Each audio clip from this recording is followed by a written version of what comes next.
ఫిన్షార్ప్ global academy MEC CEC BCom BBA చదివే విద్యార్థులకు #1 coaching academy for CA CMA CIMA ACCA CMA US professional courses. నమస్తే, నేను Keshav. Welcome to Suman TV.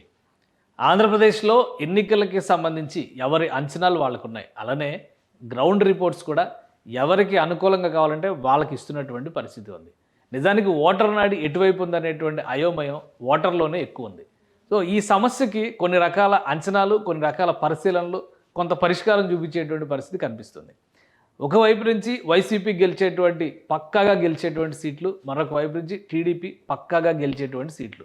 వీటిని మినహాయిస్తే అటు ఇటు విజయం దోబూచులాటేటువంటి సీట్ల వెనకే రాజకీయం మొత్తం, భవిష్యత్తు మొత్తం, అధికారం ఎవరికి రాబోతుంది అనేటువంటి అంశం కూడా దాగి ఉన్నటువంటి పరిస్థితి.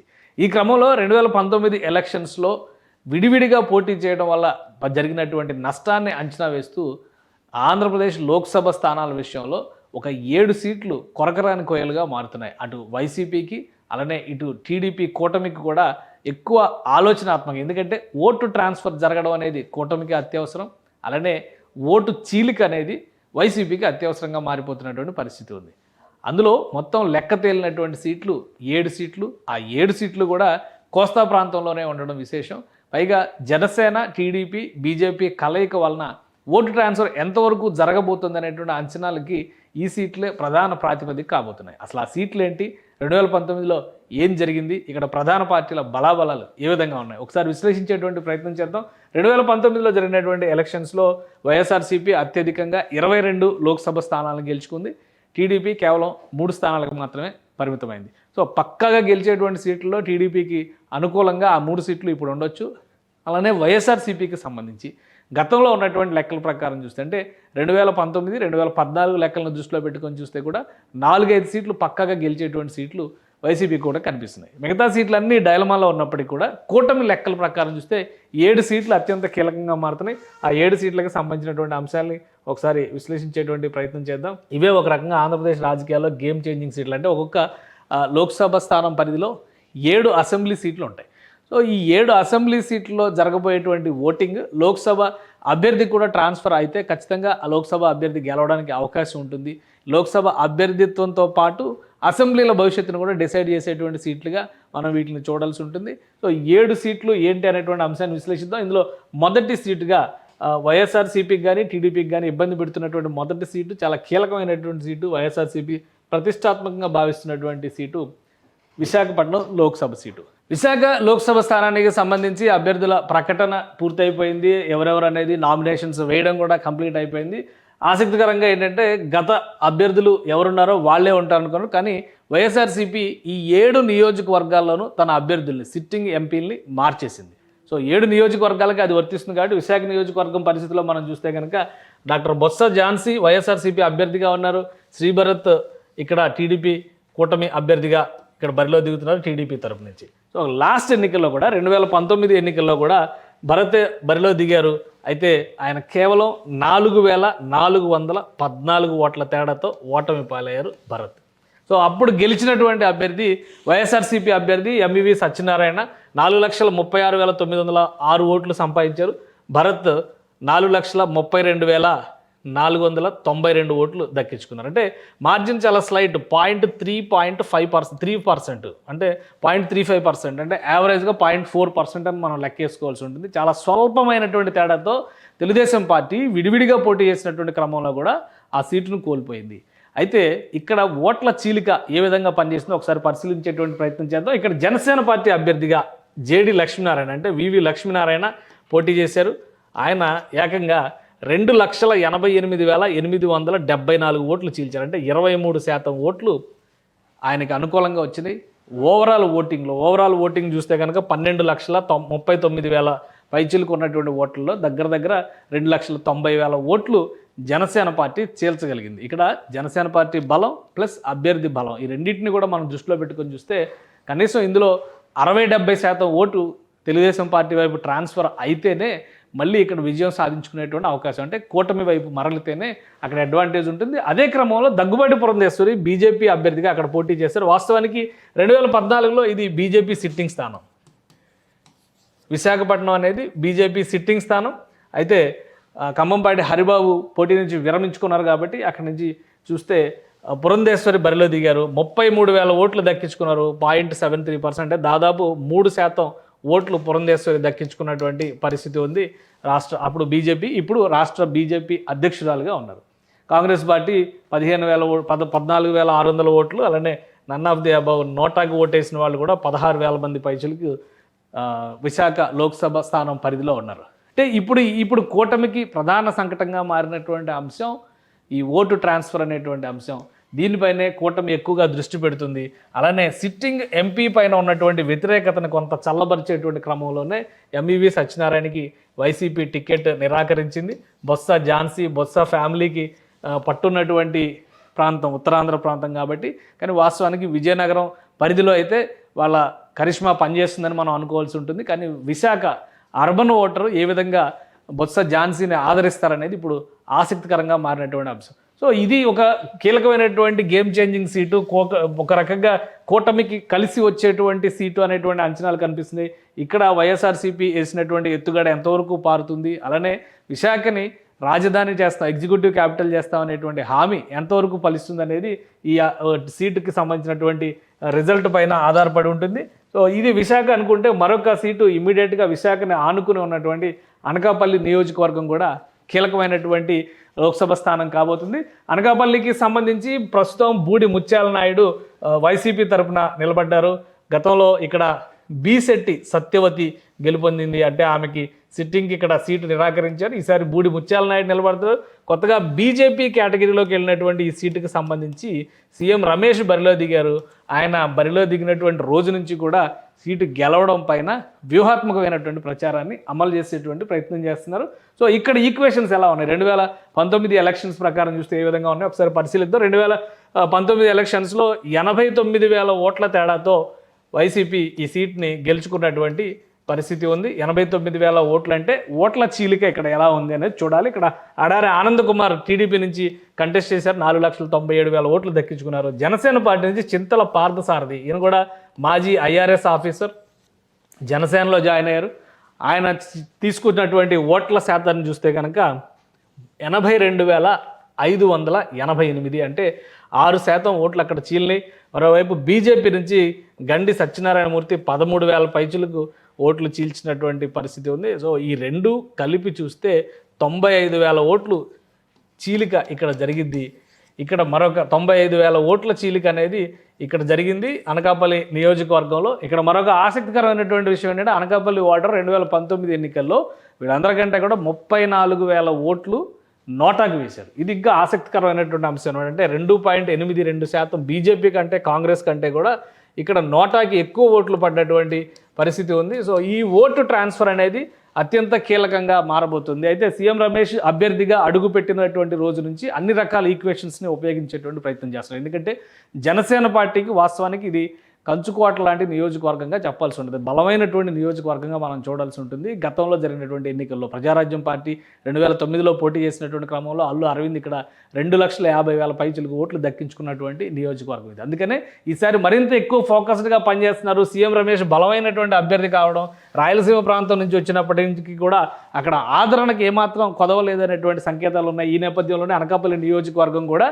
కూటమిలో ఒక గేమ్ చేంజర్ సీటు కాబోతుంది. ఇక్కడ ఓట్ ట్రాన్స్ఫర్ పైనే ఎక్కువ ఫోకస్ పెట్టింది. దీనికి సంబంధించి అభ్యర్థి మార్పు మినహా మరొక ప్రయోగం చేసి, అంటే డిప్యూటీ సీఎంగా ఉన్నటువంటి బూడి ముత్యాల నాయుడిని ప్రమోట్ చేయడం ద్వారా వైఎస్ఆర్సీపీ ఇక్కడ ఓటు గెయిన్ సాధించాలనేటువంటి ఆలోచనతో ఉంది. అయితే సిట్టింగ్ ఎంపీని మార్చడం పట్ల కూడా కొంత అసంతృప్తి ఉందనేటువంటి అభిప్రాయం వస్తుంది.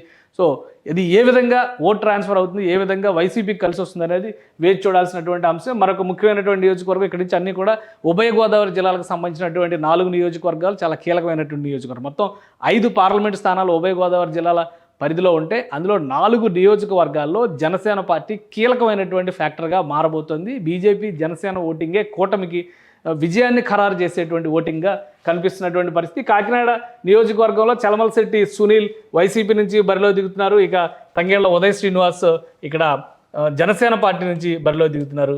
వీళ్ళిద్దరికీ సంబంధించి తంగేళ్ల ఉదయ్ శ్రీనివాస్ పూర్తిగా కొత్త వ్యక్తి అయినప్పటికీ కూడా చలమలశెట్టి సునీల్ 2009 నుంచి అక్కడ నిరంతరం దాడి చేస్తూనే ఉన్నారు గెలుపు కోసం. కానీ నిరంతర ప్రయత్నాలు ఇంతవరకు ఆయన విజయం సాధించలేదు. పార్టీలు మారినా కానీ ఫలితం రానటువంటి పరిస్థితి ఉంది. 2009లో ప్రజారాజ్యం పార్టీ నుంచి పోటీ చేసి ఓడిపోయారు. అలానే 2014లో వైసీపీ నుంచి పోటీ చేసి ఓడిపోయారు. తర్వాత 2019లో మళ్ళీ టీడీపీ నుంచి పోటీ చేసి ఓడిపోయారు. ఇప్పుడు మళ్ళీ వైసీపీ నుంచి తన అదృష్టాన్ని పరీక్షించుకునేటువంటి ప్రయత్నం చేస్తున్నారు చలమలశెట్టి సునీల్. సో ఇక్కడ సిట్టింగ్ ఎంపీగా ప్రస్తుతం ఉంది గీతా విశ్వనాథ్. వంగ గీతా విశ్వనాథ్ 2019 ఎన్నికల్లో 25,000 ఓట్ల తేడాతో గెలుపొందినటువంటి వ్యక్తి. ఈమె కూడా ప్రజారాజ్యం పార్టీలో ఎమ్మెల్యేగా పిఠాపురం నుంచి గెలిచినటువంటి వ్యక్తి. సో అక్కడ కమ్యూనిటీ పరంగా కానీ అన్ని ఈక్వేషన్స్ పరంగా గీతా విశ్వనాథ్ కలిసి వచ్చేటువంటి అవకాశాలు ఉన్నాయి. కాబట్టి ఆ విధంగానే ఆమె ఆ రోజు విజయాన్ని నమోదు చేసిందనేటువంటి అభిప్రాయం ఉంది. 5,37,000 ఓట్లు దక్కించుకుంది చలమలశెట్టి సునీల్. టీడీపీ నుంచి 2019లో బరిలో దిగి 11,000 ఓట్లు దక్కించుకున్నారు. 25,000 ఓట్ల తేడాతో ఓడిపోయినటువంటి పరిస్థితి. కానీ జనసేన పార్టీ నిలబెట్టినటువంటి జ్యోతుల వెంకటేశ్వరరావు ఏకంగా 1,32,000 ఓట్లు, అంటే 10% ఓటు షేర్ ఇక్కడ దక్కించుకున్నటువంటి పరిస్థితి జనసేన పార్టీకి ఉంది. ఇక బీజేపీ నుంచి ఒక 9,000 పైచులకు ఓట్లు చీలినటువంటి పరిస్థితి ఉంది. ఏదైనా అక్కడ జనసేన కలవడం అనేది టీడీపీ జనసేన కూటమికి కలిసి వచ్చేటువంటి అంశం. ఈసారి నేరుగా జనసేన పార్టీనే తన అభ్యర్థిని కాకినాడలో బరిలో నిలిపింది. కాబట్టి పవన్ కళ్యాణ్ ఈ నియోజకవర్గం పరిధిలోకి వచ్చేటువంటి పిఠాపురం నుంచే బరిలో నిలుస్తున్నారు. కాబట్టి ఇక్కడ ఓటు ఫ్యాక్టర్ ఎంతవరకు ట్రాన్స్ఫర్ అవుతుంది దాని మీద ఆధారపడి ఉంది విజయం. సో ఇక్కడ అభ్యర్థిని మార్చినంత మాత్రాన లేదా గత 3 దఫాలుగా పోటీ చేసి ఓడిపోతున్నారనేటువంటి సానుభూతి ఏమైనా చలమలశెట్టి సునీల్కి అనుకూలంగా పనిచేస్తుంది అనేటువంటి అంశంపైనే వైఎస్ఆర్సీపీ అంచనాలు పెట్టుకుని ఉన్నటువంటి పరిస్థితి. సో ఇది వేచి చూడాల్సినటువంటి నియోజకవర్గం. ఇక్కడ కూడా కీలకమైనటువంటి మార్పులు జరుగుతాయనేటువంటి అంచనా వైఎస్ఆర్సీపీ వేస్తోంది. ఇక రాజమండ్రి నియోజకవర్గం పరిస్థితి చూస్తే కనుక కూటమి తరపున పురంధేశ్వరి బీజేపీ అభ్యర్థిగా రాజమండ్రి నుంచి బరిలో దిగుతున్నారు. గత చరిత్ర చూస్తే బీజేపీ రాజమండ్రి కావచ్చు, కాకినాడ కావచ్చు, నరసాపురం కావచ్చు, ఈ 3 నియోజకవర్గాల్లో పొత్తులో భాగంగా గెలిచినటువంటి పరిస్థితి ఉంది.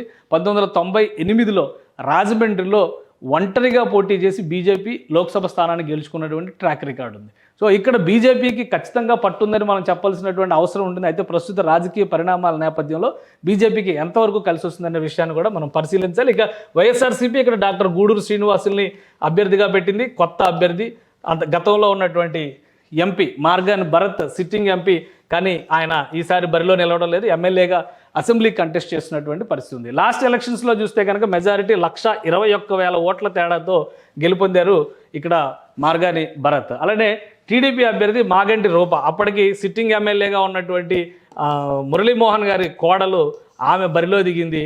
4,60,000 ఓట్లు దక్కించుకుంది.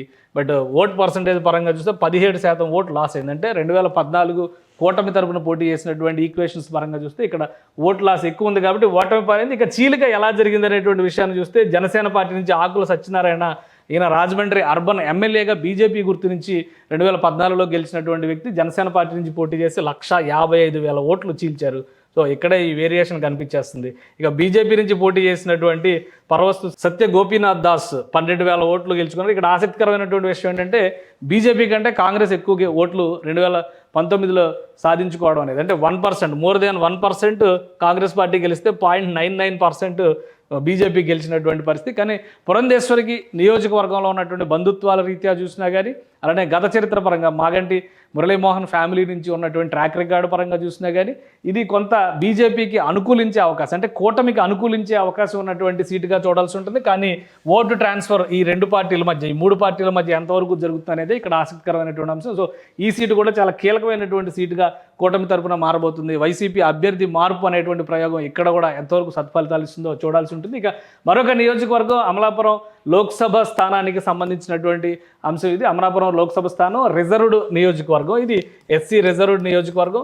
ఇక్కడ నుంచి రాపాక వరప్రసాదరావు వైఎస్ఆర్సీపీ నుంచి గత ఎన్నికల్లో జనసేన పార్టీ నుంచి ఆయన ఎమ్మెల్యేగా, రాజోలు ఎమ్మెల్యేగా గెలిచినటువంటి అభ్యర్థి ఈసారి లోక్సభ అభ్యర్థిగా వైసీపీ నుంచి బరిలో దిగుతున్నారు. ఇక గంటి హరీష్ మాధుర్ పాత కాపు గారే చెప్పాల్సి ఉంటుంది. టీడీపీ నుంచి 2019 ఎన్నికల్లో కూడా ఆయనే పోటీ చేసి 39,000 ఓట్ల తేడాతో ఓడిపోయారు. 39,966 ఓట్ల తేడాతో చింత అనురాధ ఇక్కడ నుంచి గెలుపొందారు, సిట్టింగ్ స్థానం. కానీ ఆమెకి ఈసారి టికెట్ నిరాకరించారు.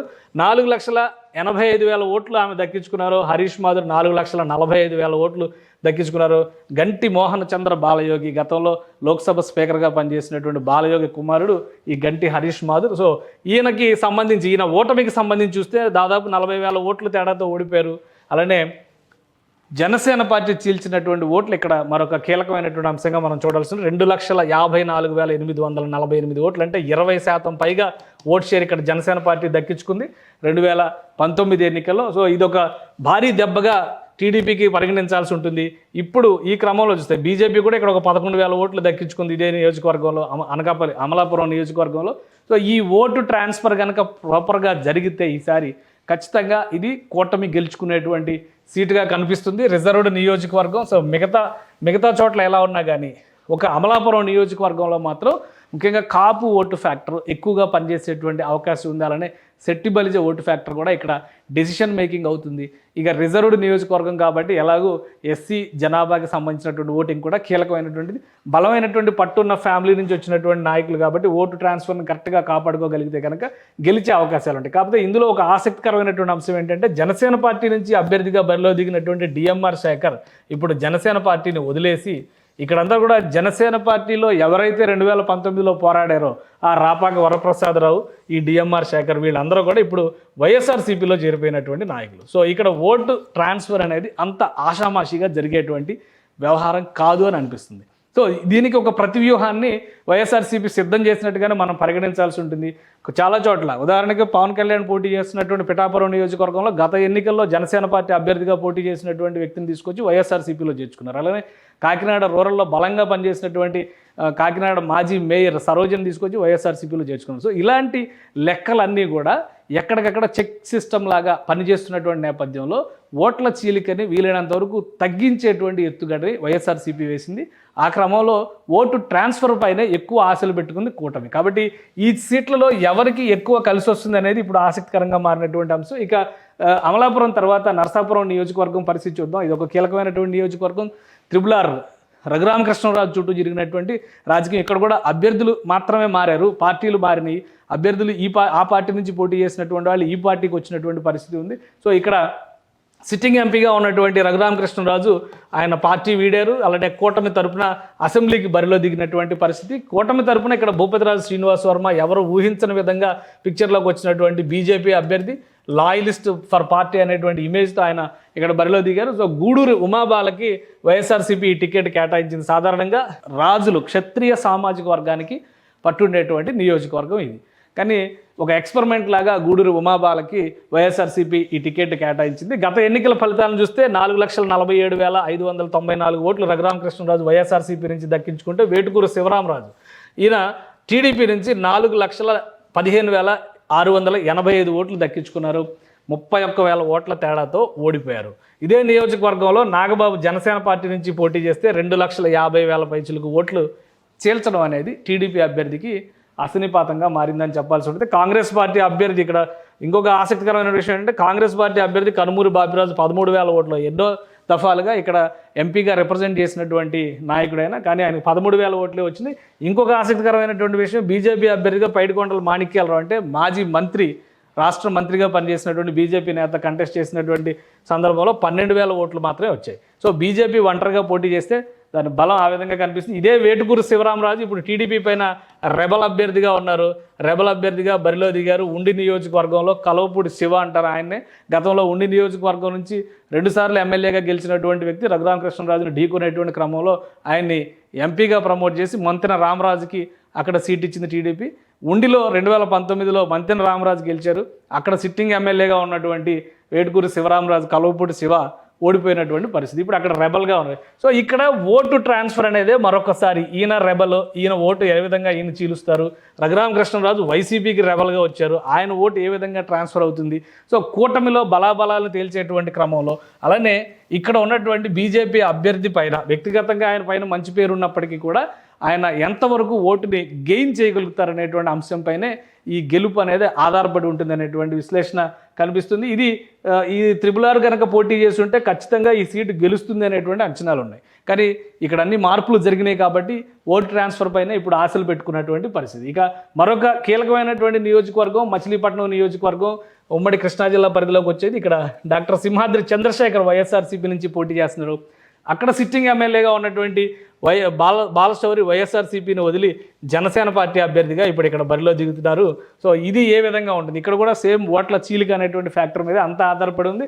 కొనకళ్ళ నారాయణరావు అప్పుడు టీడీపీ నుంచి 2019లో పోటీ చేశారు, 5,11,000 ఓట్లు దక్కించుకున్నారు. ఆయన 2 సార్లు 2009, 2014లో ఎంపీగా గెలిచినటువంటి వ్యక్తి టీడీపీ నుంచి 60,000 ఓట్ల తేడాతో 2019లో ఆయన ఓటమి పాలయ్యారు. సో ఇక్కడ ఈ ఈక్వేషన్ టీడీపీ కలవడం అనేది కూడా ఒక బలమైనటువంటి ఈక్వేషన్గానే చూడాల్సి ఉంటుంది. అదే క్రమంలో జనసేన పార్టీ 2019లో ఇక్కడ చీల్చినటువంటి ఓట్లు కూడా చాలా ముఖ్యమైనటువంటి. జనసేన పార్టీ నుంచి బండిరెడ్డి రామకృష్ణ బరిలో దిగారు. ప్రస్తుతం జనసేన పార్టీ కృష్ణా జిల్లా అధ్యక్షుడు, అవినిగడ్డ సీటు ఆశించి భంగపడ్డటువంటి వ్యక్తి. ఆయన సాధించినటువంటి ఓట్లు 1,13,000 ఓట్లు, అంటే దాదాపు 9% పైగా ఓటింగ్ దక్కించుకున్నారు. సో ఈ చీలిక అనేది టీడీపీ ఓటమికి కారణమైంది. హ్యాట్రిక్ కొట్టాల్సినటువంటి కొనకళ్ళ నారాయణ ఓటమి పాలయ్యారనేటువంటి అభిప్రాయం ఉంది. ఇప్పుడు టీడీపీకి కాకుండా ఈ సీటు జనసేన కోటాలో వచ్చింది. అదే బాలశౌరి జనసేన పార్టీలో జాయిన్ అయ్యారు. ఓటు ట్రాన్స్ఫర్ బాలశౌరికి ఎంతవరకు అనుకూలంగా జరుగుతుంది? ఈ నియోజకవర్గం పరిధిలో జనసేన పార్టీ అవినిగడ్డ నుంచి పోటీ చేస్తుంది. సో తెలుగుదేశం పార్టీలో కూడా కీలకమైనటువంటి మార్పులు జరిగినాయి. ఇక్కడ ఓటు ట్రాన్స్ఫర్ ఎంతవరకు జరగబోతుందనే అంశంపైనే గెలుపు అవకాశాలు ఆధారపడి ఉన్నాయనేటువంటి విశ్లేషణ చేస్తుంది. మొత్తంగా 7 సీట్లలో ఒక లెక్క కనిపిస్తుంది. ఈ 7 సీట్లకి సంబంధించి కనుక మనం ఒక అంచనా కనుక వస్తే, ముఖ్యంగా పార్టీలో ఉన్నటువంటి అంటే కూటమి వర్సెస్ వైసీపీ అనేటువంటి లెక్క వేసినప్పుడు ఈ 7 సీట్లు ఎవరి వైపు మొగ్గు చూపుతాయనేటువంటి అంశాన్ని ఈ 2 పార్టీలు కూడా ఓట్ల చీలికపైనే ఎక్కువగా ఆశలు పెట్టుకున్నటువంటి పరిస్థితి ఉంది. ఒకవేళ ఓటు ట్రాన్స్ఫర్ అనుకున్నట్టుగా జరిగితే కూటమికి విజయావకాశాలు ఎక్కువగా ఉన్నాయి. కాబట్టి కూటమికి సంబంధించినటువంటి అభ్యర్థులు ప్రధానంగా కొన్ని చోట్ల అసెంబ్లీ నియోజకవర్గాల్లో బలమైనటువంటి గాలి వీస్తున్నటువంటి సంకేతాలు ఉన్నాయి. కొన్ని చోట్ల పార్లమెంటు అభ్యర్థులను దృష్టిలో పెట్టుకుని ఆ గాలి బలంగా వీస్తున్నటువంటి సంకేతాలు ఉన్నాయి. కానీ దీన్ని బ్యాలెన్స్ చేసేటువంటి క్రమంలో రాబోయే 15 రోజులు కూటమి అభ్యర్థులు చేయబోయే ప్రచారం అనేది అత్యంత కీలకమైనటువంటి ప్రచారంగా కనిపిస్తుంది. ఈ సీట్లు పక్కాగా కూటమికి అనుకూలంగా ఉన్నాయని గ్రౌండ్ రిపోర్ట్స్ చెప్తున్నప్పటికీ కూడా అభ్యర్థులు చేస్తున్నటువంటి తప్పిదాలు అవతలి పక్షానికి అనుకూలంగా మారుతున్నాయనేటువంటి రిపోర్ట్స్ కూడా వస్తున్నాయి. కాబట్టి రోజు రోజుకి ఈక్వేషన్స్ మారుతూ ఐపీఎల్ తరహాలో ఆంధ్రప్రదేశ్లో ఓట్లు షేర్లు కూడా ఏ విధంగా మారుతున్నాయి అనేటువంటి చర్చ జరుగుతున్నటువంటి తరుణంలో ఈ సీట్ల అన్నిటిపైన కూడా వైఎస్ఆర్సీపీ ప్రధానంగా ఒక ప్రతివ్యూహాన్ని సిద్ధం చేసుకుని ఉంది. వీలైనంత వరకు ఓట్ల చీలికని నివారించాలి, తన వైపు ఓటర్ని మళ్లించుకునేటువంటి ప్రయత్నం చేయాలి అనేటువంటి ప్రయత్నం చేస్తుంది. సో ఈ క్రమంలో కూటమి ఏ విధంగా ముందుకెళ్ళబోతోంది, ముఖ్యంగా ఉభయ గోదావరి జిల్లాలపైనే జనసేన టీడీపీ క్లీన్ స్వీప్ అనేటువంటి నినాదంతో ముందు నుంచి కూడా బరిలో దిగినటువంటి పరిస్థితి ఉంది. దానికి అనుకూలమైనటువంటి గ్రౌండ్ ఏర్పడుతుందా లేదా అనేది ఈ 10 రోజులు జరగబోయేటువంటి ప్రచారం పైన ఆధారపడి ఉందని చెప్పడంలో ఎలాంటి అతిశయోక్తి లేదు. అదే క్రమంలో బీజేపీ అధినాయకత్వం ఈ ప్రాంతం పైన ఎక్కువ ఫోకస్ పెట్టేటువంటి అవకాశం ఉంది. అనకాపల్లి, విశాఖపట్నం, రాజమండ్రి, నరసాపురం, అలానే విజయవాడ తదితర ప్రాంతాల్లో అగ్రనేతలతో సభలు సమావేశాలు నిర్వహించేందుకు కావాల్సినటువంటి ప్రణాళికను సిద్ధం చేస్తుంది. అగ్రనాయకత్వం వచ్చిన తర్వాత ఎన్నికల ప్రచారంలో భాగంగా యథాలాపంగా మాట్లాడే కంటే కూడా స్థానిక ప్రభుత్వ వైఫల్యాలపైన కనుక స్ట్రిక్ట్గా వ్యవహరిస్తున్నారనేటువంటి సంకేతాలు ఇస్తే ఓటు మళ్లింపు లేదా ఓటు ట్రాన్స్ఫర్ అనేది కూటమికి ఎక్కువగా జరుగుతుందనేది గ్రౌండ్ రిపోర్ట్స్ నుంచి వస్తున్నటువంటి సమాచారం. సో దీన్ని ఎంతవరకు కూటమి సద్వినియోగం చేసుకుంటుందో వేచి చూడాలి. సుమన్ టీవీలో మీ పర్సనల్ అండ్ బిజినెస్ ప్రమోషన్స్ కోసం కింది నెంబర్కి కాంటాక్ట్ చేయండి.